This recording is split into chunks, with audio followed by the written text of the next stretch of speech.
Hello, good morning. आज के session में आप सभी लोगों का स्वागत है। जैसा कि पिछले सेशन में हम लोगों ने देखा था और क्लॉज के बारे में पढ़े थे, ठीक है ना। आज हमको उससे आगे पढ़ना है और देखना है कि उससे आगे हमको क्या क्या चीजें मिलती हैं या क्या क्या चीजें हमको पढ़नी है, ठीक है ना। लेकिन उससे पहले थोड़ा सा रिकॉल करेंगे हम लोग कि जब हम वर्ड्स पढ़े थे तो वहां पर हमने आपको बताया था कि जब एक वर्ड को दूसरे वर्ड के साथ कंबाइन कराते हैं या हम दूसरे वर्ड के साथ जोड़ते हैं या उनका जब ग्रुप बनता है तो हमको तीन चीजें मिलती है। आप लोग को याद होगा। तो हमने बताया था कि अगर हम किसी वर्ड को दूसरे वर्ड के साथ जोड़ देते हैं तो हमको यहां से तीन चीजें रिजल्ट के रूप में मिलती है। क्या क्या मिलता है? तो एक मिलता है हमको फ्रेज, दूसरा मिलता है हमको क्लॉज और तीसरा मिलता है हमको सेंटेंस, ठीक है ना। अब इन तीनों में से हम लोग फ्रेज के बारे में जान चुके हैं कि फ्रेज होता क्या है, उसके बाद उसके कितने तरह के होते हैं। उसके बाद हमने क्लॉज के बारे में जाना कि क्लॉज होते क्या हैं, वो कितने तरह के होते हैं, उनसे रिलेटेड क्या क्या कॉन्सेप्ट होते हैं। अब हमको देखना है सेंटेंस के बारे में कि सेंटेंस क्या होता है।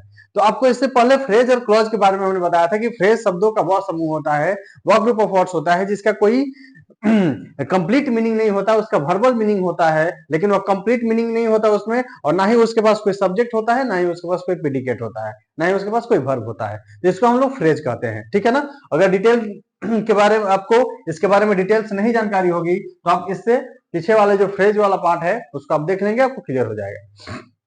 उसके बाद हमने देखा क्लॉज। क्लॉज क्या होता है? शब्दों का वह समूह यानी कि ग्रुप ऑफ वर्ड्स जिसका कुछ मीनिंग हो, भले ही कंप्लीट मीनिंग हो या ना हो, लेकिन कुछ मीनिंग हो, और जिसमें एक सब्जेक्ट और एक वर्ब कंपलसरी हो, उसमें होना ही होना चाहिए, उसको हम लोग क्या कहते थे? क्लॉज कहते हैं। और उसके बाद हमने उसको देखा ये सब क्लॉज कितने तरह के होते हैं। तो उसमें हमने देखा main clause, subordinate clause, coordinating clause. उसके बाद हमने देखा सबऑर्डिनेट क्लॉज कितने तरह के होते हैं। तो उसमें देखा हमने noun clause, adjective clause, adverb clause. तो इस तरीके से ये दोनों चीजें हम लोग देख चुके हैं। अब हमको देखना है तीसरे पार्ट को यानी कि सेंटेंस को, यानी कि जब हम वर्ड को वर्ड से कंबाइन करते हैं, वर्ड को वर्ड से जोड़ते हैं, तो हमको जो तीन चीजें मिलती है उसमें से फ्रेज के बारे में हम लोगों ने पूरे डिटेल के बारे में देख लिया है। उसके बाद क्लॉज के बारे में हमने पूरे डिटेल से देखा है, पूरे विधिवत तरीके से देखे हैं कि यह क्या होता है, कितने तरह का होता है, यह क्या होता है, कितने तरह का होता है। अब हमको देखना है सेंटेंस के बारे में कि सेंटेंस क्या होता है और सेंटेंस कितने तरह के होते हैं, सेंटेंस में क्या क्या चीजें होती हैं, उससे रिलेटेड जो भी चीजें हैं वो सारी की सारी चीजों को हम लोग एकदम बेसिक से आराम से देखेंगे और इसके बारे में समझेंगे कि सेंटेंस होता क्या है। क्योंकि बहुत सारे सेंटेंस आपके जो क्वेश्चन प्रीवियस एग्जामिनेशन में पूछे गए हैं या पूछे जाते हैं वो आपके सेंटेंस से रिलेटेड होते हैं। तो आपको पहले यह देखना है कि सेंटेंस होता क्या है, सेंटेंस कितने तरह के होते हैं, सेंटेंस में क्या क्या पार्ट्स होते हैं और उससे रिलेटेड किस तरह से क्वेश्चंस बनते हैं और उनसे रिलेटेड कॉन्सेप्ट क्या क्या होते हैं। उसके बाद हम लोग ये जानने के बाद इससे रिलेटेड क्वेश्चंस प्रीवियस ईयर में जो पूछे गए हैं उसको हम लोग ध्यान से देखेंगे और उसको सॉल्व करने की कोशिश करेंगे, ठीक है। तो आइए स्टार्ट करते हैं आज के सेशन को और हम लोग देखते हैं कि सेंटेंस क्या होता है। तो सबसे पहले हमको देखना है कि सेंटेंस क्या है। तो लिखेंगे सेंटेंस। सेंटेंस क्या है? तो सेंटेंस क्या है इसको समझना है। तो आपको मालूम है कि सेंटेंस जो होगा वह भी ग्रुप ऑफ वर्ड्स होगा, यानी कि सेंटेंस शब्दों का वैसा समूह होता है, वैसा ग्रुप ऑफ वर्ड्स होता है जिसमें एक सब्जेक्ट और उसमें एक प्रिडिकेट होना कंपलसरी है। इसमें एक सब्जेक्ट होगा, एक प्रिडिकेट होगा और यह अपने आप में कंप्लीट मीनिंगफुल होता है, अपने आप में कंप्लीट सेंसफुल होता है, इसका मीनिंग एकदम क्लियर होता है। उसी को हम लोग क्या कहते हैं? सेंटेंस कहते हैं। तो आप देखिए कि इसको डिफाइन करना होगा तो हम क्या कह सकते हैं कि सेंटेंस क्या है। तो हम कह सकते हैं कि a sentence is a meaningful group of words that contains at least one subject and predicate। यानी कि सेंटेंस किसको कहेंगे? तो सेंटेंस जो है वह एक मीनिंगफुल ग्रुप ऑफ वर्ड्स है, यानी कि शब्दों का एक अर्थपूर्ण या सार्थक समूह है, जिसमें क्या होता है? तो कम से कम एक सब्जेक्ट होगा और उसमें एक प्रेडिकेट होगा। इस तरह के शब्दों के समूह को हम क्या कहेंगे? सेंटेंस कहेंगे, जो कि कंप्लीट मीनिंगफुल होना चाहिए। जैसे अगर हम बात करें, हमने कहा कि आई गो टू मार्केट। आप देख रहे हैं कि इस सेंटेंस में हमने देखा कि यह आई गो टू मार्केट जब हम लिखे तो इसका अर्थ है कि मैं बाजार जाता हूं। तो जब इतना कहे तो यह बात एकदम क्लियर हो गई, मैसेज एकदम कन्वे हो गया कि इसको करना क्या है या क्या करना चाहता है। तो इसमें आप देखिए कि यह एक सब्जेक्ट हो गया या प्रेडिकेट हो गया। इसमें एक सब्जेक्ट और प्रेडिकेट का होना जरूरी है। अगर हम कहें कि he did not help me, यह एक सेंटेंस है। He did not help me, उसने मेरी मदद नहीं की। तो यहां पर जब आप देखें तो इसमें भी जो बातें कही गई हैं एकदम क्लियर कट कही गई हैं, और इसका शब्द, इसका जो अर्थ है वो बिल्कुल क्लियर है कि उसने मेरी मदद नहीं की। यानी कि जो भी बात है इसका मैसेज एकदम क्लियर कन्वे हो रहा है कि हाँ, यह कहना चाहता है और इसके साथ क्या हुआ है। तो इस तरीके के जो सेंटेंस होते हैं, इस तरीके के जो शब्दों के समूह होते हैं, उनको हम लोग क्या कहते हैं? सेंटेंस कहते हैं। तो आपको सीधा से समझना है कि सेंटेंस है क्या। तो सेंटेंस भी ग्रुप ऑफ वर्ड्स होगा, शब्दों का समूह होगा, लेकिन कैसा शब्दों का समूह होगा? तो कंप्लीट मीनिंगफुल होगा। और साथ ही साथ इसमें क्या होना चाहिए? तो कम से कम एक सब्जेक्ट होना चाहिए और उसमें एक प्रेडिकेट होना चाहिए। अब रह गई बात कि ठीक है, ये तो हमने जान गया कि सब्जेक्ट, सेंटेंस क्या होता है। सेंटेंस शब्दों का ऐसा समूह होता है जो सार्थक हो, जिसका मीनिंग हो, और उसमें एक सब्जेक्ट हो और एक प्रेडिकेट हो। अब ये सब्जेक्ट और प्रेडिकेट क्या होते हैं, इसके बारे में जानना है। तो सब्जेक्ट और प्रेडिकेट क्या होता है? तो सेंटेंस अगर कोई भी है तो सेंटेंस में कोई ना कोई नाउन या प्रोनाउन या उससे इक्विवेलेंट कुछ ना कुछ चीजें आती हैं जो उस सेंटेंस में आकर के काम करती हैं। तो सेंटेंस में जो काम करता है या जिसके बारे में हम सेंटेंस में बात करते हैं, मान लीजिए कि सेंटेंस है, उसमें काम हो रहा है, या कभी कभी ऐसा भी होता है कि सेंटेंस में काम नहीं होता। तो जब सेंटेंस में काम होता है तो उस काम को कोई करेगा। तो जो काम को करने वाला होता है वही हमारा क्या होता है? उसी को हम लोग कहते हैं सेंटेंस का सब्जेक्ट। ठीक है। अब प्रेडिकेट क्या है? तो जो बातें सेंटेंस के सब्जेक्ट के बारे में कही गई होती हैं उसी को हम क्या कहते हैं? उसको हम लोग प्रेडिकेट कहते हैं। जैसे आप समझिए कि यहां पर कह रहा है कि आई गो टू मार्केट, इसमें एक काम हो रहा है मार्केट जाने का। इतना बात क्लियर है। अब इस मार्केट के जाने का काम को कौन कर रहा है? तो आई कर रहा है। तो जो काम करने वाला होता है सेंटेंस में वो हमारा क्या हो जाता है? सब्जेक्ट। तो आई क्या हो गया? सब्जेक्ट। अब सब्जेक्ट के बारे में जो बातें कही गई रहती हैं उसी को हम प्रेडिकेट कहते हैं। तो यही बातें ना सब्जेक्ट के बारे में कही गई हैं, तो ये क्या हो गई? यह हो गया प्रेडिकेट। इसको देखें तो इसमें कह रहे कि he did not help me. तो आप देखिए कि इसमें भी एक काम हुआ है, काम नहीं हुआ है कहने का मतलब, लेकिन इस काम को किसने नहीं किया है? तो यही है। और जो काम को करने वाला या नहीं करने वाला होता है, जिसके बारे में हम बात करते हैं, वही हमारा क्या होता है? सब्जेक्ट होता है। तो यह हमारा ही हो गया सब्जेक्ट, और इसके बारे में यही बातें कही गई हैं। तो सब्जेक्ट के बारे में जो बातें कही गई रहती हैं इसको हम क्या कहते हैं? प्रेडिकेट कहते हैं। तो ये तो हमने थोड़ा संक्षेप में देखा। अब इसको डिटेल में देखते हैं कि सब्जेक्ट क्या होता है और प्रेडिकेट क्या होता है, और सेंटेंस में और भी क्या क्या चीजें होती हैं। तो आप इसका स्क्रीनशॉट ले लेंगे, फिर इसको हम लोग देखेंगे ध्यान से डिटेल में।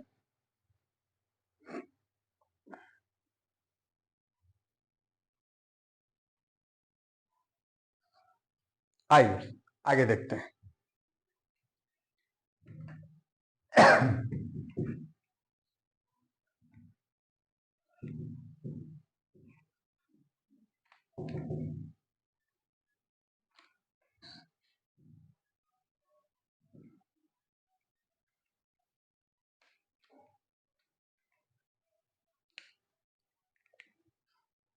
तो आइए सबसे पहले देखते हैं सब्जेक्ट के बारे में कि सब्जेक्ट क्या होता है। ठीक है ना।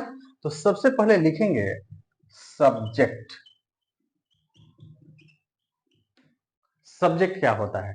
तो जैसा कि हमने बताया कि कोई भी अगर सेंटेंस होगा तो उसमें या तो हम कोई बात कहते हैं या उसमें कोई काम होता है। तो सेंटेंस में आकर के जो काम करता है, या काम अगर नहीं हो रहा है तो जिसके बारे में हम बात करते हैं सेंटेंस में, वही सेंटेंस का पार्ट हमारा क्या कहलाता है? सब्जेक्ट कहलाता है। जैसे समझेंगे, हमने कहा कि रमन हेल्प्स मी, यह एक सेंटेंस है। या अगर हम कहें दूसरा सेंटेंस कि India is a great country, यह एक सेंटेंस है। ये दो सेंटेंस हमने लिखा है। अब हमको पहचानना यह है कि इसमें सब्जेक्ट कौन है, ठीक है ना। तो आप ध्यान से देखिए कि इस सेंटेंस में एक काम हो रहा है। अगर आपको मीनिंग मालूम होगा तो हेल्प का अर्थ होता है मदद करना। अब इस मदद को कर कौन रहा है, तो इस मदद को कर रहा है रमन, यानी कि यहां पर जो काम हो रहा है इस काम को करने वाला कौन है, रमन। तो सेंटेंस में जो काम करने वाला होता है वही हमारा क्या कहलाता है, उसी को हम लोग कहते हैं सब्जेक्ट, ठीक है। अब दूसरे सेंटेंस को अगर हम देखें तो कह रहे हैं कि India is a great country. यहां पर कोई काम नहीं हो रहा है, कोई एक्शन नहीं हो रहा है, लेकिन हम किसी के बारे में बात कर रहे हैं। किसके बारे में बात कर रहे हैं, तो इंडिया के बारे में बात कर रहे हैं कि इंडिया एक महान देश है। तो जिसके बारे में बात करते हैं वह भी हमारा क्या होता है, सब्जेक्ट होता है। तो इस तरीके से चीजें आपको समझ में आ गई होंगी कि सब्जेक्ट होता क्या है। तो सेंटेंस का वह पार्ट जिसमें सेंटेंस का वह पार्ट जिससे यह पता चलता है कि वह कोई काम करता है या जिसके बारे में हम बात करते हैं वही हमारा क्या कहलाता है, सब्जेक्ट। तो सेंटेंस का यह वाला पार्ट इस काम को कर रहा था तो काम करने वाला सब्जेक्ट। इस सेंटेंस में कोई काम नहीं हो रहा था लेकिन हम इसी के बारे में बात कर रहे थे, तो जिसके बारे में बात कर रहे थे वह हमारा क्या हो जाएगा, सब्जेक्ट हो जाएगा। तो ऐसे सिंपल, एकदम बिल्कुल सिंपल ही समझना है कि सेंटेंस में आकर के जो काम करता है वह सब्जेक्ट, या काम नहीं करता है तो जिसके बारे में हम बात करते हैं वह सब्जेक्ट होता है। आइए इसको अब डिफाइन करते हैं कि सब्जेक्ट होता क्या है, ठीक है। तो इसको हम डिफाइन कर सकते हैं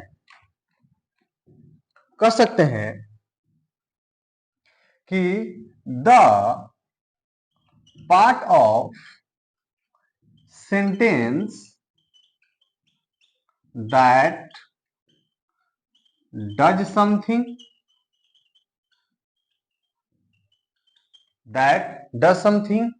or about which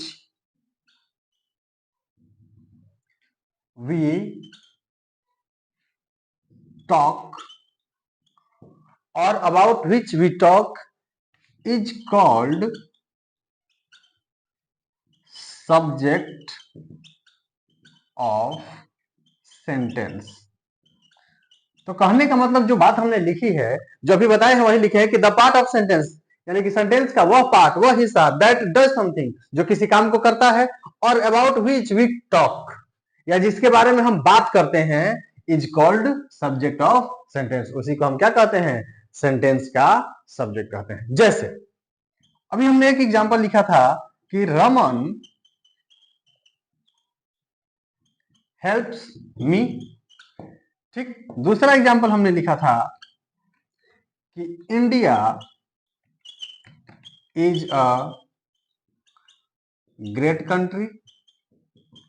तो इस तरीके से आप देख रहे हैं कि इस सेंटेंस में यहां पर रमन काम कर रहा है, तो दैट डज समथिंग, जो काम करता है वह क्या होता है, सब्जेक्ट।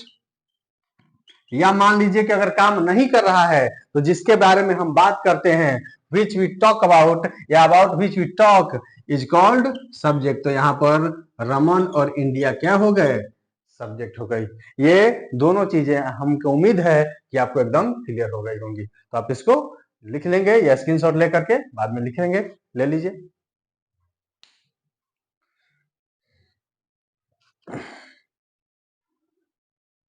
चलिए, तो यहां तक हमने देखा कि सब्जेक्ट क्या होता है। तो सब्जेक्ट के बारे में हमने यह देखा कि सेंटेंस में जो काम करता है या जिसके बारे में हम बात करते हैं वही हमारा सेंटेंस का सब्जेक्ट होता है। अब रह गई बात कि सब्जेक्ट तो है, ठीक है, सब्जेक्ट पहचान लिए, लेकिन सब्जेक्ट होता कैसा है।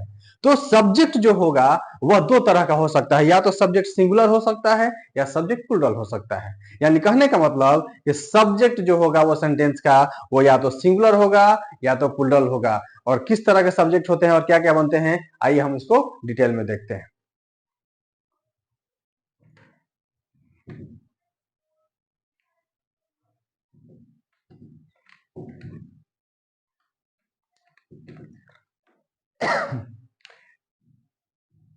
तो कहने का मतलब यह है कि एक बात नोट हमको कर लेना है कि सब्जेक्ट कैसा कैसा हो सकता है।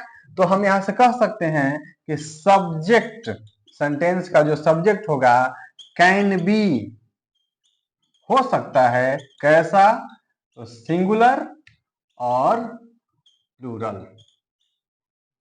ठीक है, सेंटेंस का जो सब्जेक्ट होगा वो सिंगुलर हो सकता है या प्लूरल हो सकता है। अब हमको देखना यह है कि हमारे सेंटेंस में जो सब्जेक्ट बनते हैं वो या तो हम पहले से भी बताते आ रहे हैं कि या तो नाउन बनेगा या प्रोनाउन बनेगा। तो अब कौन कौन से नाउन या प्रोनाउन जो होंगे या उसके इक्विवेलेंट भी और चीजें होती हैं जो सेंटेंस के सब्जेक्ट बनती हैं, उनमें से कौन सिंगुलर होता है और कौन प्लूरल होता है। तो आइए देखते हैं कि सिंगुलर सब्जेक्ट कौन कौन से हैं।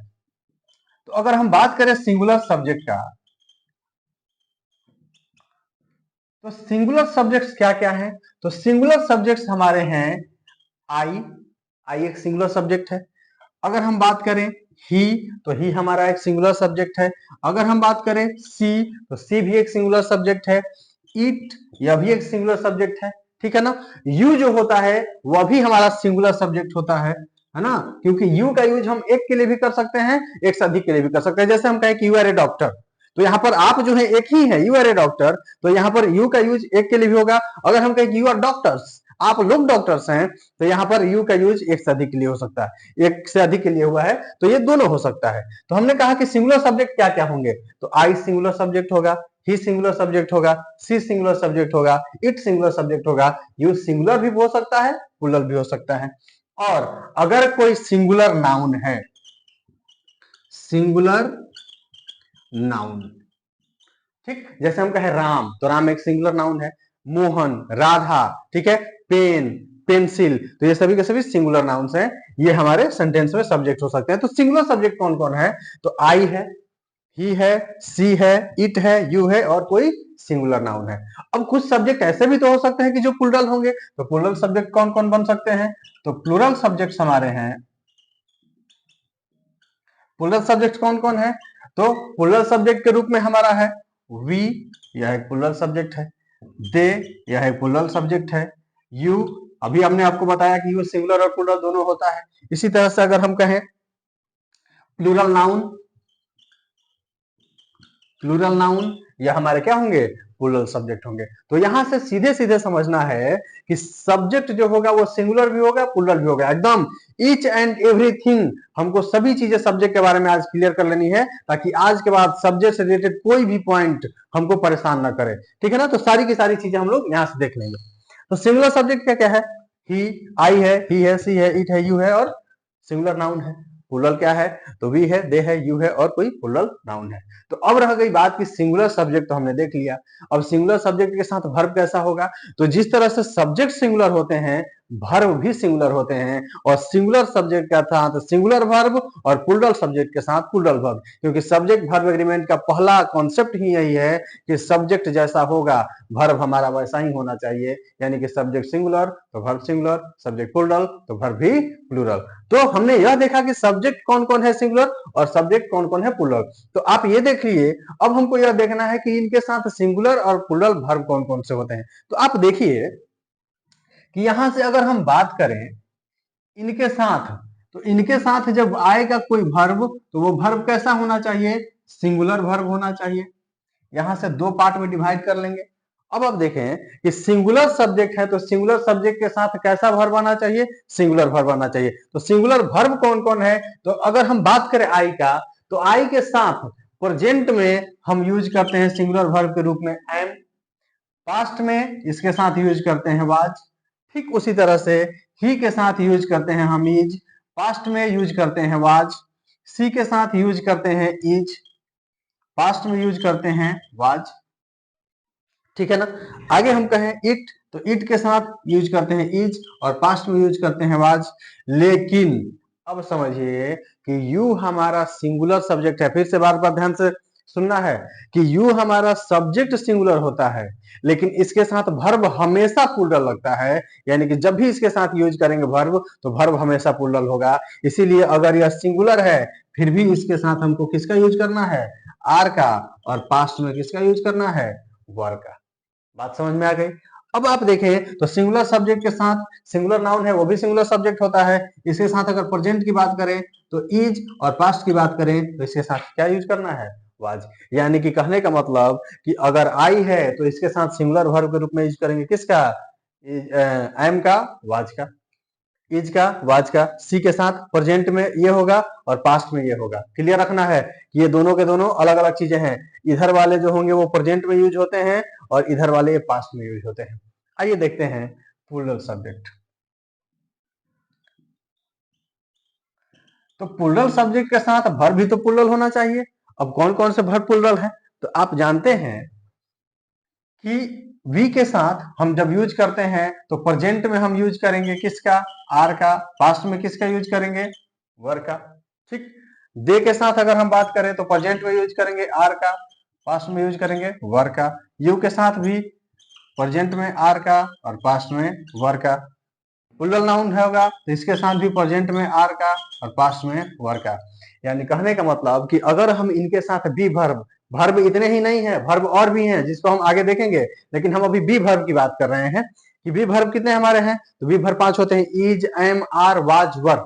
ठीक है ना। आगे वर्ब जब हम पढ़ेंगे तो वहां पर पूरे डिटेल में देखेंगे, आपको घबराना नहीं है। ठीक है ना। तो अगर हम इनके साथ बात करें, सब्जेक्ट ये सिंगुलर है तो वर्ब के साथ, तो अगर इनके साथ वी वर्ब का यूज करना होगा तो आई के साथ एम, प्रेजेंट में, पास्ट में वाज। ही के साथ प्रेजेंट में इज, पास्ट में वाज। सी के साथ प्रेजेंट में इज, पास्ट में वाज। इट के साथ प्रेजेंट में इज, पास्ट में वाज। यू के साथ ये सिंगुलर होते हुए भी प्लूरल वर्ब लेता है, आर, वर। और सिंगुलर नाउन रहेगा तो प्रेजेंट में इज, पास्ट में वाज। यही अगर वी रहा तो प्रेजेंट में आर, पास्ट में वर, क्योंकि ये प्लूरल होते हैं तो प्लूरल वर्ब लेंगे। ठीक है। दे के साथ आर, वर। यू के साथ आर, वर। और प्लूरल नाउन हो गया तो ये भी प्लूरल होगा तो आर प्रेजेंट में और वर पास्ट में। ठीक है। तो ये सभी के सभी सिंगुलर सब्जेक्ट और सिंगुलर वर्ब, प्लूरल सब्जेक्ट और प्लूरल वर्ब होते हैं। यानी कि इनके साथ इसी तरह से वर्ब यूज किया जाता है, वो भी बी वर्ब का। आगे अगर है वर्ब, डू वर्ब आएगा तो क्या होगा वो आगे हम देखेंगे। अभी आप इसको स्क्रीनशॉट लेंगे और इसको नोट करेंगे।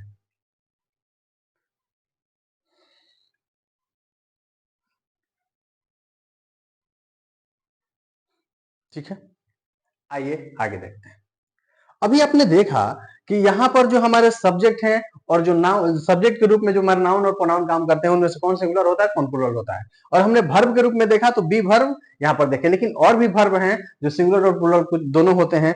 आप आइए देखते हैं कि उनमें से सिंगुलर और प्लूरल कौन होता है, ताकि आगे सब्जेक्ट के साथ जब उनको यूज करना हो तो कोई दिक्कत ना हो। ठीक है।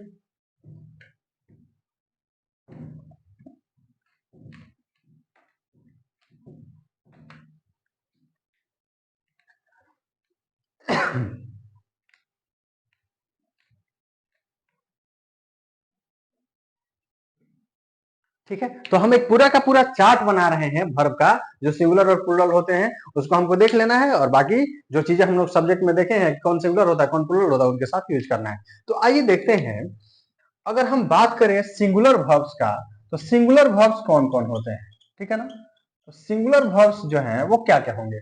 तो आपको बी वर्ब के रूप में हमने बताया अभी कि एम जो होता है वह सिंगुलर होता है, इज जो होता है वह सिंगुलर होता है, वाज जो होता है वह सिंगुलर होता है। ये दोनों प्रेजेंट में होते हैं, ये भी बात ध्यान रखना है, इसका यूज पास्ट में करते हैं। उसके बाद अगर हम हैव वर्ब की बात करें तो हैव वर्ब में हैज जो होता है यह आपका सिंगुलर होता है। डू वर्ब में डज जो होता है, अब do verb, have verb, has verb क्या है, ये जब हम वर्ब पढ़ेंगे तब पूरा डिटेल में देखेंगे। अभी हमको ये देखना है, सिर्फ पहचानना है कि कौन सिंगुलर होता है कौन प्लूरल होता है। ठीक है। अब मेन वर्ब है, तो मेन वर्ब जो होता है वह जो होता है वह आपके V5 के फॉर्म में जब रहता है तो वह हमारा सिंगुलर होता है। और आप देखें कि जब ये सभी के सभी सिंगुलर वर्ब होते हैं तो इनका यूज किस तरह के सब्जेक्ट के साथ किया जाएगा, तो इनका यूज हमेशा सिंगुलर सब्जेक्ट के साथ किया जाएगा। और सिंगुलर सब्जेक्ट कौन कौन होते हैं अभी हमने आपको दिखाया है कि कौन कौन सिंगुलर है कौन कौन प्लूरल है। ठीक है। तो जब हम इनका यूज करेंगे तो इनका यूज किसके साथ करेंगे, तो हम कह सकते हैं कि दीज verbs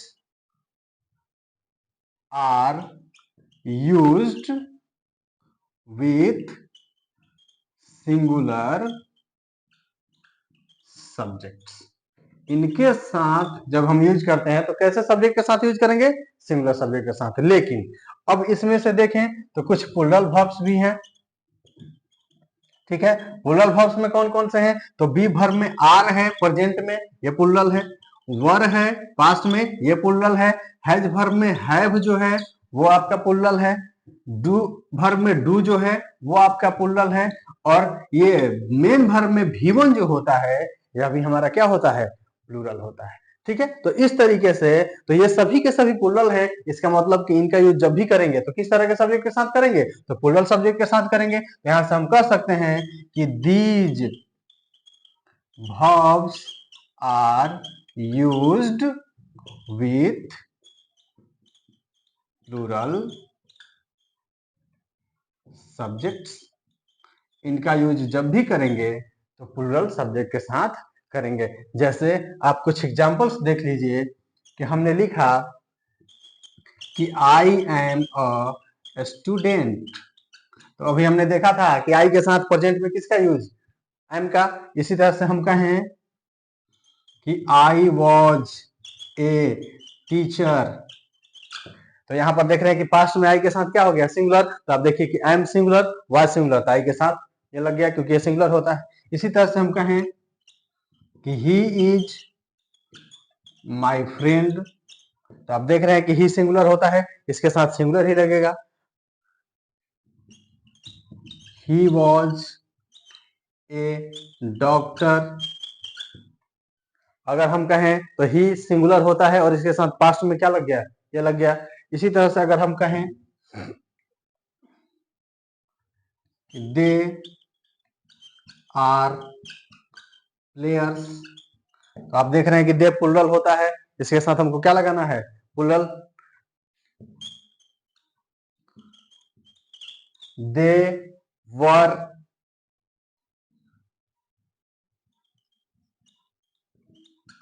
सोल्जर्स, तो ये दे प्लूरल हो गया और प्लूरल के साथ पास्ट में क्या लगेगा, तो ये लगेगा वर।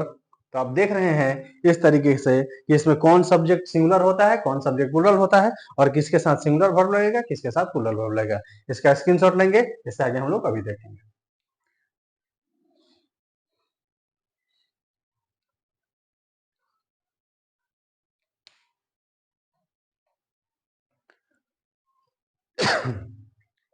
आइए इससे आगे देखते हैं।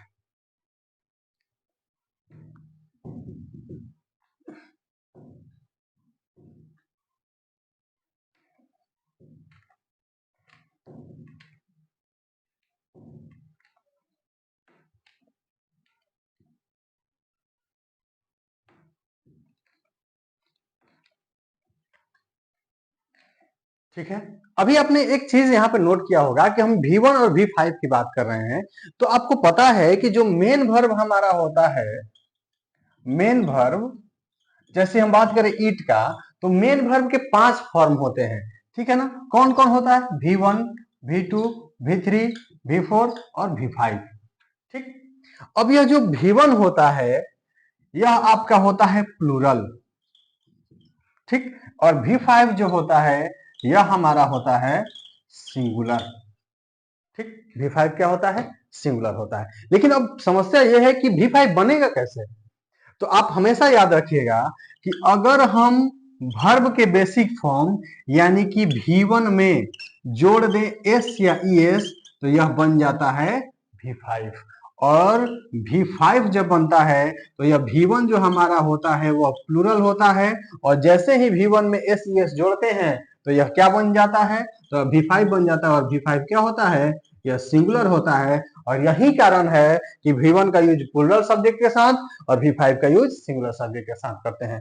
ठीक है ना, अब आप देखिए कि यहां से एक चीज और नोट करने वाली बात है कि जनरली हम देखते हैं कि एस सी एस जोड़ने पर तो प्लूरल भी बनता है, लेकिन समस्या यह है, उसको समझने वाली बात यह है कि किसके साथ हम एस सी एस जोड़ेंगे तो प्लूरल बनेगा और किसके साथ एस सी एस जोड़ेंगे तो सिंगुलर बनेगा। तो आज से कोई भी दिक्कत नहीं होगा, एकदम डाउट क्लियर कर लेना है कि अगर हम किसी नाउन में एस या ई एस जोड़ते हैं तो यह प्लूरल नाउन बनता है।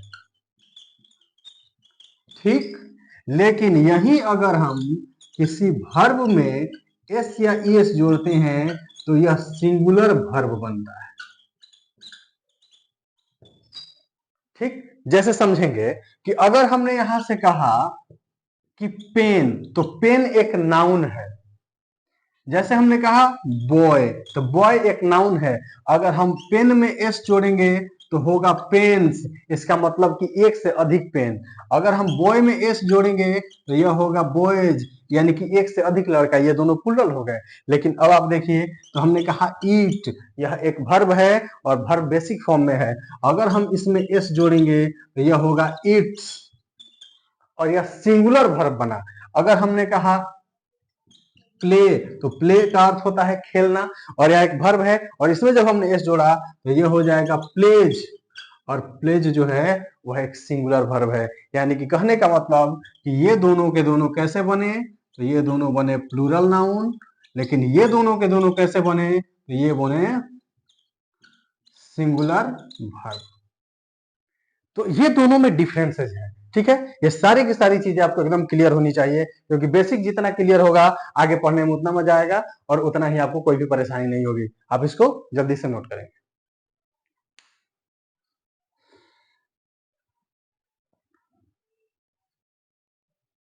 आइए आगे देखते हैं इससे।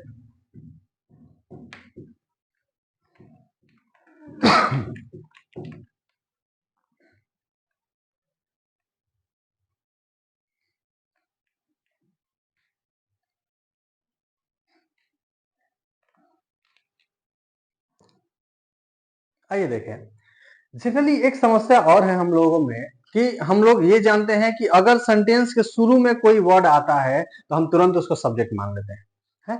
लेकिन ऐसा नहीं है कि सेंटेंस के शुरू में आने वाला ही सब्जेक्ट है। जैसे हम कहें कि राम इट्स अ मैंगो, तो आप देख लीजिए कि राम शुरू में है तो राम को सब्जेक्ट मान लिए, ठीक है ना। इसी तरह से अगर हम कहें India is a great country, तो आप इंडिया को देखें शुरू में तो आप इसको सब्जेक्ट मान लिए, तो ये दोनों सब्जेक्ट है भी। लेकिन जरूरी नहीं है कि हमेशा सब्जेक्ट वाक्य के शुरू वाला ही होगा, ठीक है। तो इस कॉन्सेप्ट को या इस मिसकॉन्सेप्शन को आप अपने माइंड से निकाल देंगे कि सेंटेंस के शुरू में आने वाला ही सब्जेक्ट होगा। क्यों? क्योंकि ऐसा नहीं होता है, सब्जेक्ट सेंटेंस में कहीं भी हो सकता है, ठीक है ना। तो आइए देखते हैं, नोट करने वाली बात है कि सेंटेंस में सब्जेक्ट कहां होगा। तो सेंटेंस में सब्जेक्ट का कोई फिक्स प्लेस नहीं है कि वह यहां पर रहेगा तो उसी को सब्जेक्ट मानेंगे। सेंटेंस का जो सब्जेक्ट होगा वह सेंटेंस में कहीं भी हो सकता है। तो हम यहां से कह सकते हैं कि subject can be anywhere, subject can be anywhere in the sentence। Sentence का सब्जेक्ट जो होगा वो सेंटेंस में कहीं पर भी हो सकता है, ठीक है ना। जैसे अगर हम बात करें एग्जांपल के रूप में, तो हमने कहा कि रमन हेल्प्स मी, तो आप देख रहे हैं कि यहां पर रमन यहां है, यह सब्जेक्ट है, ठीक। लेकिन अगर हम कहें कि व्हाट इज सी कुकिंग, तो इस सेंटेंस में सब्जेक्ट सी है, वह यहां आ गया। यही अगर हम कहें कि हियर कम्स मोहन, इस सेंटेंस का सब्जेक्ट मोहन है और यहां आ गया। तो आप ध्यान से अगर देखें तो क्या कोई फिक्स जगह है कि सब्जेक्ट शुरू में ही रहेगा या लास्ट में ही रहेगा या बीच में ही रहेगा? तो कहीं भी रह सकता है। तो आपके दिमाग में ये जो मिसकॉन्सेप्शन बैठा पड़ा है बहुत दिनों से कि हमारे सेंटेंस में जो शुरू में रहेगा वही हमारा सब्जेक्ट होगा, तो ऐसा बिल्कुल नहीं है। यहाँ का सब्जेक्ट रमन है, यहाँ का सब्जेक्ट सी है, यहाँ का सब्जेक्ट मोहन है, और आप देख रहे हैं कि यह शुरू में है या बीच में है या लास्ट में है। तो ऐसा बिल्कुल नहीं है कि सेंटेंस के शुरू में जो रहेगा उसी को सब्जेक्ट मानेंगे, ठीक है ना। ऐसा बिल्कुल नहीं होना चाहिए, ठीक है। आप इसका स्क्रीनशॉट लीजिए, फिर इसे आगे देखेंगे।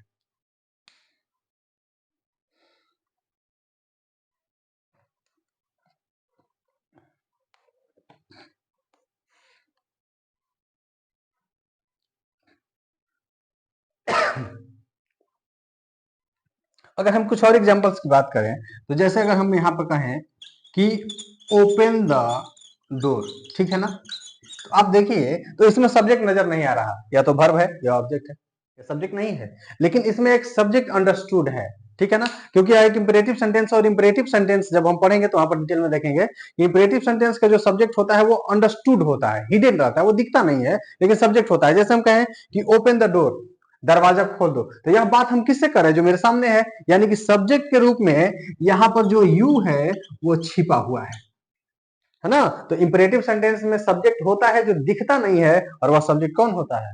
होता है। ठीक है, तो ये सारी की सारी चीजें आपको क्लियर होंगी। अब हम देखते हैं इससे आगे कि क्या हो सकता है।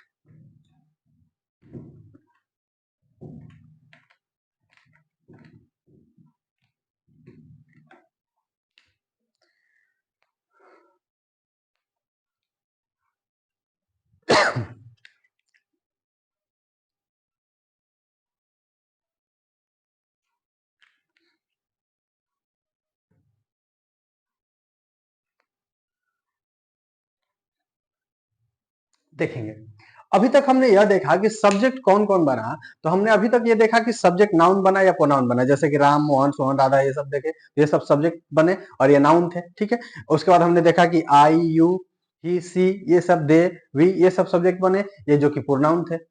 लेकिन जरूरी नहीं कि हमेशा सब्जेक्ट जो बनेगा वो प्रोनाउन ही बनेगा या नाउन ही बनेगा। नाउन और प्रोनाउन के छोड़ करके, नाउन प्रोनाउन के अलावा भी बहुत सारे ऐसे पार्ट ऑफ स्पीच या उनके कॉम्बिनेशन होते हैं जो हमारे सेंटेंस में सब्जेक्ट बन सकते हैं। ठीक है ना, तो उनको भी जानना जरूरी है कि अगर सब्जेक्ट बन के आए तो हम उनको आइडेंटिफाई कर सके, पहचान सके और उनसे रिलेटेड उनके कॉन्सेप्ट को अप्लाई कर सके और उनको सही बना सके। ठीक है ना, तो पहली बात ये समझना है कि हम ये जो जानते हैं कि नाउन और प्रोनाउन सब्जेक्ट बनते हैं, सब्जेक्ट वो बनते हैं, लेकिन उनके अलावे भी कुछ ऐसे पार्ट्स ऑफ स्पीच हैं या पार्ट्स ऑफ स्पीच का कॉम्बिनेशन है जो कि हमारे सेंटेंस में सब्जेक्ट का काम करते हैं। तो आइए देखते हैं कि कौन कौन से ऐसे वर्ड्स या वर्ड्स के कॉम्बिनेशन है जो हमारे सेंटेंस में सब्जेक्ट बन सकते हैं। तो देखते हैं,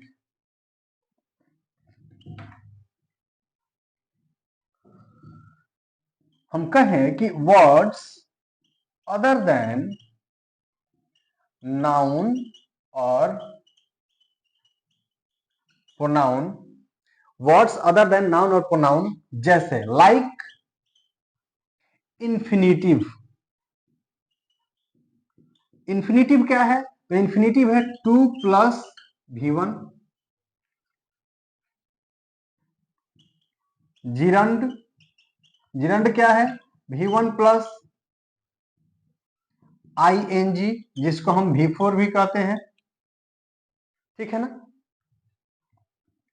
या the plus adjective, the plus adjective, यह जो कॉम्बिनेशन है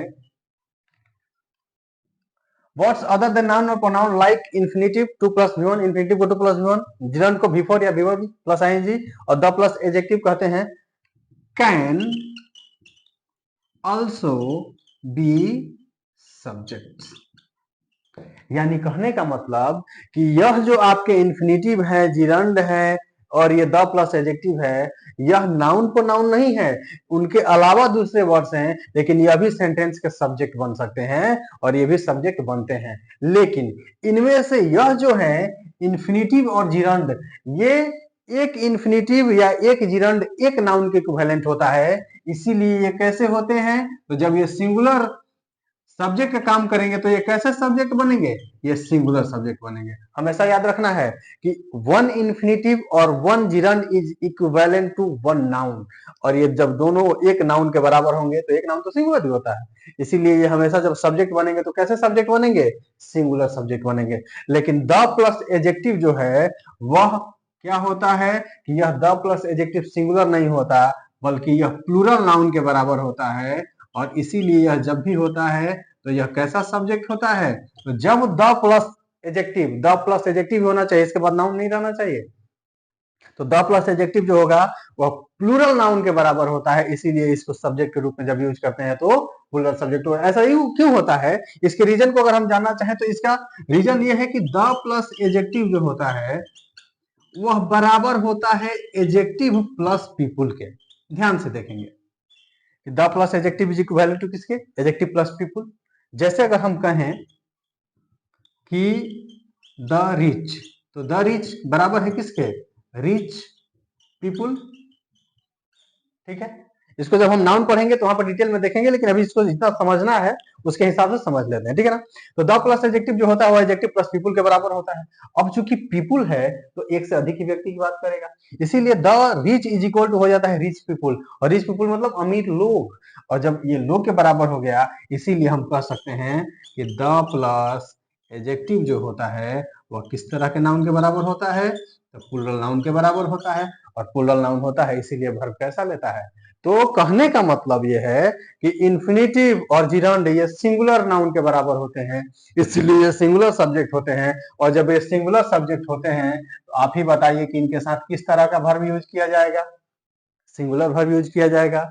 अगर हम द प्लस एडजेक्टिव की बात करें तो यह प्लूरल नाउन के बराबर होता है, यानी प्लूरल सब्जेक्ट के बराबर होता है। और जब प्लूरल सब्जेक्ट के बराबर होता है तो इसके साथ किस तरह का वर्ब यूज किया जाएगा? प्लूरल वर्ब यूज किया जाएगा। तो यहां से आप, आई होप कि ये चीजें समझ में आ गई होंगी। इसको आप स्क्रीनशॉट ले लीजिए, फिर हम देखे एग्जाम्पल को देखते हैं।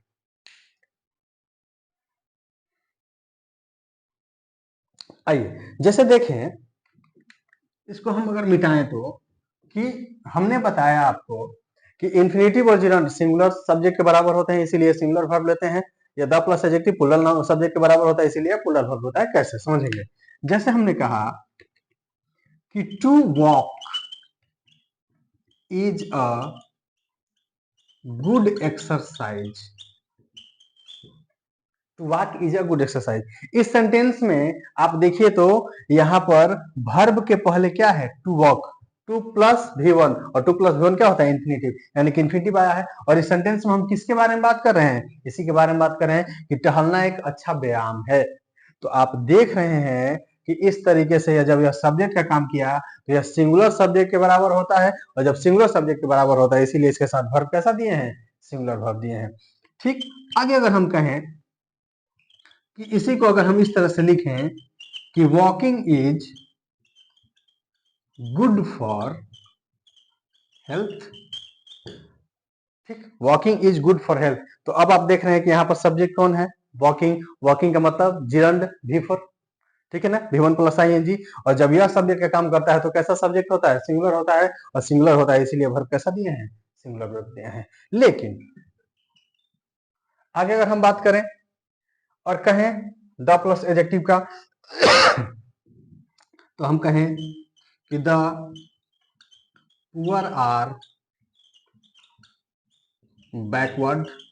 अब आप देखिए कि द प्लस एजेक्टिव जब यह सब्जेक्ट का काम करता है तो कैसा सब्जेक्ट होता है? प्लूरल सब्जेक्ट के बराबर होता है। और प्लूरल सब्जेक्ट के बराबर होता है तो कैसा वर्ब लेगा? प्लूरल वर्ब लेगा। इसीलिए द पुअर जो है वो प्लूरल वर्ब ले लिया है। ठीक है ना?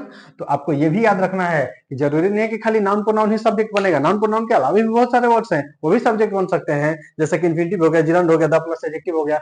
और जब ये सब्जेक्ट का बनते हैं, जब ये सब्जेक्ट का काम करते हैं तो ये जो होंगे इन्फिनेटिव और सिंगुलर होंगे, सिंगुलर वर्ब लेंगे। द प्लस एडजेक्टिव प्लूरल होगा, प्लूरल वर्ब लेगा।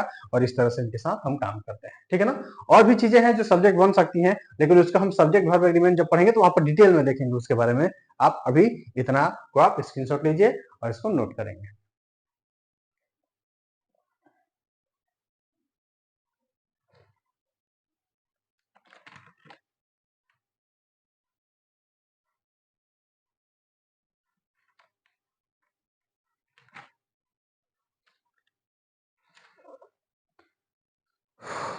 ठीक है, आइए देखते हैं।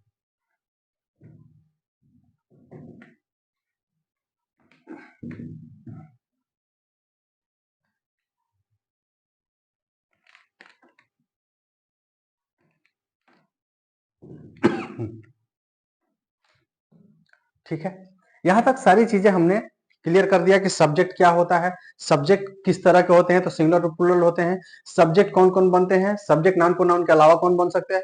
अब आइए देखते हैं कि मान लीजिए कि सेंटेंस में सब्जेक्ट दिया है और सब्जेक्ट के अकॉर्डिंग वर्ब का यूज करना है, लेकिन मैक्सिमम केसेस में ऐसा होता है कि आप कॉम्प्लिकेटेड करके दे देता है और आप पहचान ही नहीं पाते हैं कि सब्जेक्ट इसमें से कौन है।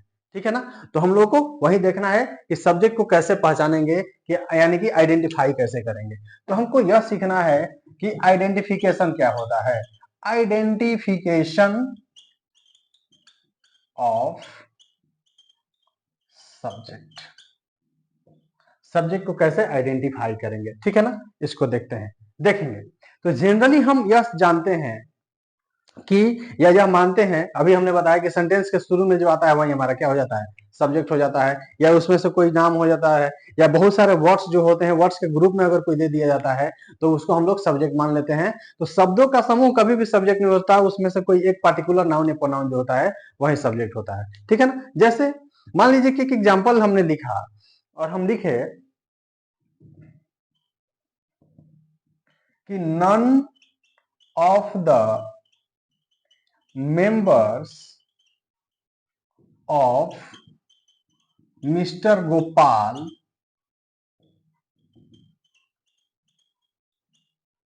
ग्रेजुएट। ठीक है ना, यह एक एग्जांपल हो गया। अब यहां पर वर्ब का यूज करना है, लेकिन हमारे पास समस्या यह है कि हमको वर्ब के यूज करेंगे, लेकिन हमको पहले सब्जेक्ट भी तो जानना चाहिए ना, सब्जेक्ट कौन है। अब इसमें से इतने सारे ग्रुप ऑफ वर्ड्स है, इसमें यह एक का है, यह एक वर्ड है, यह एक वर्ड है मिस्टर गोपाल। ठीक है ना, अब हमको यह समझना है कि इसमें से सब्जेक्ट कौन है। तो मैक्सिमम लोगों को लगेगा कि मेंबर सब्जेक्ट हो सकता है, तो मेंबर्स प्लूरल है, वर्ब प्लूरल दे देंगे। गोपाल सब्जेक्ट हो सकता है, गोपाल सिंगुलर है, वर्ब सिंगुलर दे देंगे। या हो सकता है कि नन सब्जेक्ट है, नन सिंगुलर है, ये सिंगुलर दे देंगे। लेकिन आपको यह समझना है कि कभी भी ग्रुप ऑफ वर्ड्स में टोटल का टोटल सब्जेक्ट नहीं होता, उसमें से कोई एक सब्जेक्ट होता है। ठीक है, एक और एग्जांपल है, एग्जांपल थोड़ा हम भूल रहे, देखते हैं।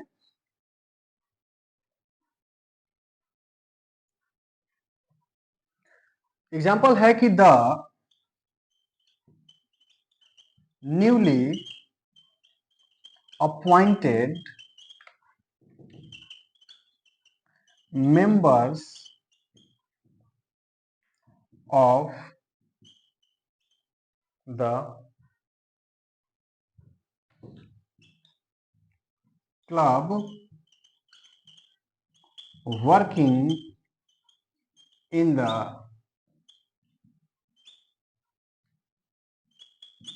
field of adult literacy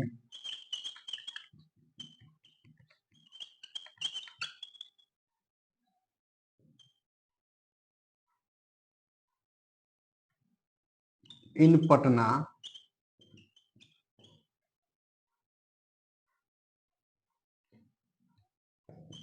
to meet today। ठीक, आप देख रहे हैं कि इसमें बहुत सारे नाउन्स आए हैं। ठीक है ना, लेकिन सब्जेक्ट तो कोई एक ही होगा जिसके अकॉर्डिंग वर्ब का यूज करना है। ठीक है, तो आप देखिए कि इसमें आपको लग रहा है कि मेंबर्स हो सकता है, वर्किंग क्लब हो सकता है, फील्ड हो सकता है, एडल्ट लिटरेसी हो सकता है, पटना हो सकता है, कुछ भी सब्जेक्ट हो सकता है। लेकिन जैसा कि हमने बताया कि कभी भी शब्दों का समूह जो होता है उसमें से कोई एक सब्जेक्ट होता है, पूरा का पूरा समूह सब्जेक्ट नहीं होता। इसीलिए हमको पहचानना है, तो इसको पहचानने के लिए पहले क्या करना है, वही हमको समझना है। तो एक बात हमेशा याद रखेंगे कि कभी भी प्रीपोजिशन के बाद आने वाला जो नाउन या प्रोनाउन होता है वह सेंटेंस का सब्जेक्ट नहीं हो पाता है। ठीक है ना, जैसा हमने बताया कि कभी भी प्रीपोजिशन के बाद आने वाला नाउन या प्रोनाउन कभी भी सेंटेंस का सब्जेक्ट नहीं होता। फिर से बार बार बोल रहे हैं कि नाउन या प्रोनाउन जो किसी प्रीपोजिशन के बाद आए वह सेंटेंस का सब्जेक्ट नहीं हो सकता, वह वर्ब का सब्जेक्ट नहीं हो सकता, क्योंकि वह प्रीपोजिशन का ऑब्जेक्ट हो जाता है। तो अब आप देखें, तो अगर हम यह माने कि मिस्टर गोपाल सब्जेक्ट है, तो मिस्टर गोपाल नहीं हो सकता क्योंकि यह प्रीपोजिशन के बाद है। अगर हम मेंबर्स की बात करें तो यह भी प्रीपोजिशन के बाद है, ये दोनों नहीं हो सकते। तो अब होगा कौन, तो जो पहला प्रीपोजिशन है उसके ठीक पहले रहने वाला जो नाउन प्रोनाउन होता है वही हमारा सेंटेंस का सब्जेक्ट होता है। तो आप देखिए, तो पहला प्रीपोजिशन ऑफ है और इसके पहले कौन है, नन है, यानी कि पूरे के पूरे सेंटेंस में सब्जेक्ट हमारा कौन होगा, नन होगा। और जो नन होगा सिंगुलर है, इसीलिए वर्ब कैसा हो जाएगा, यहाँ पे सिंगुलर हो जाएगा। बातें क्लियर हो गई होंगी। फिर से कह रहे हैं कि प्रीपोजिशन के बाद आने वाला नाउन प्रोनाउन कभी भी सब्जेक्ट नहीं हो सकता। कौन सब्जेक्ट होगा, जो प्रीपोजिशन के पहले होगा। तो यह भी प्रीपोजिशन के बाद है, यह भी प्रीपोजिशन के बाद है, दोनों नहीं हो सकते। तो बच गया ये, यही प्रीपोजिशन के पहले है, तो यह सब्जेक्ट है, यह सिंगुलर है, इसलिए वर्ब क्या हो जाएगा, सिंगुलर। अब आप देखें इसमें, तो यह पटना जो है प्रीपोजिशन के बाद है, फील्ड ऑफ जो है एडल्ट लिटरेसी, यह ऑफ के बाद है, फील्ड है इन के बाद है, ये द वर्किंग क्लब वर्किंग है, यह भी आपका प्रीपोजिशन के बाद है। अब इस प्रीपोजिशन के पहले कौन है, तो प्रीपोजिशन के पहले है द न्यूली अपॉइंटेड मेंबर्स, जो कि प्लूरल है, इसीलिए वर्ब यहां पर कैसा होना चाहिए। तो आपको सीधे सीधे याद रखना है कि कभी भी प्रीपोजिशन के बाद आने वाला नाउन या प्रोनाउन सेंटेंस का या वर्ब का सब्जेक्ट नहीं हो सकता, क्योंकि वह प्रीपोजिशन का ऑब्जेक्ट होता है। और इसीलिए वर्ब का सब्जेक्ट हम किसको मानेंगे और किसके अकॉर्डिंग वर्ब का यूज करेंगे, तो जो प्रीपोजिशन के पहले होगा उसी के अकॉर्डिंग वर्ब का यूज करेंगे। जैसे प्रीपोजिशन के पहले यह था, इसके अकॉर्डिंग हुआ, प्रीपोजिशन के पहले यह था, इसके पहले कोई प्रीपोजिशन नहीं था, इसीलिए ये प्लूरल है, तो वर्ब का कैसा हो गया, प्लूरल हो गया। इसको आप स्क्रीनशॉट लेंगे, फिर इसको हम लोग थोड़ा लिख लेंगे ताकि आपको याद रहे।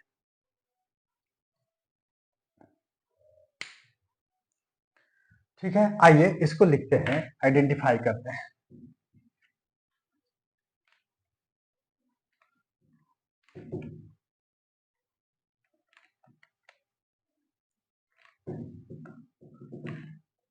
तो कैसे आइडेंटिफाई करेंगे? तो हम यहां से कह सकते हैं कि द नाउन और प्रोनाउन दैट comes after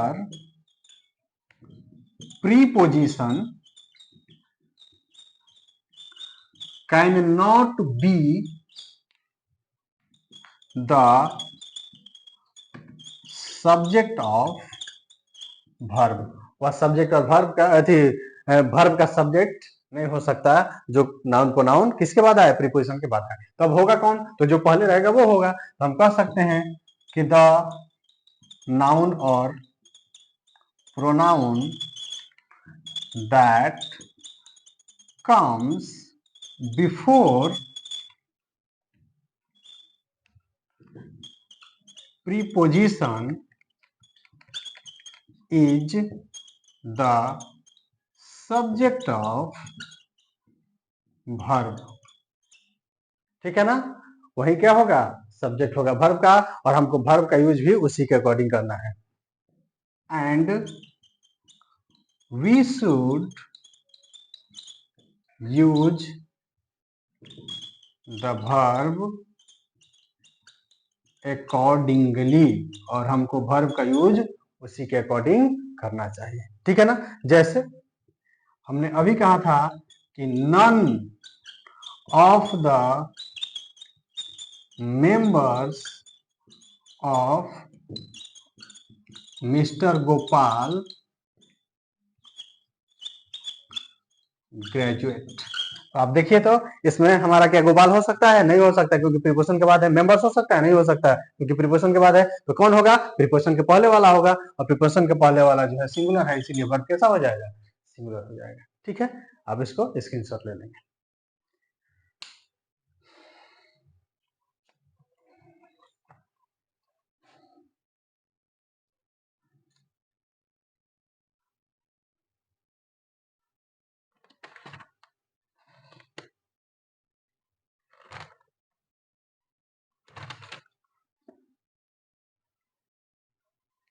तो आइए देखते हैं।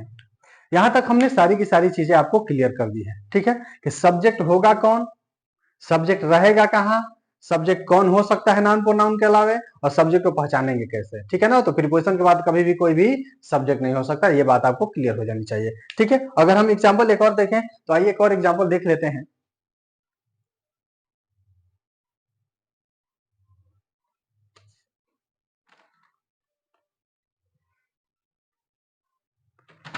जैसे आप देखिए, एक एग्जाम्पल है कि आई हैव सीन दैट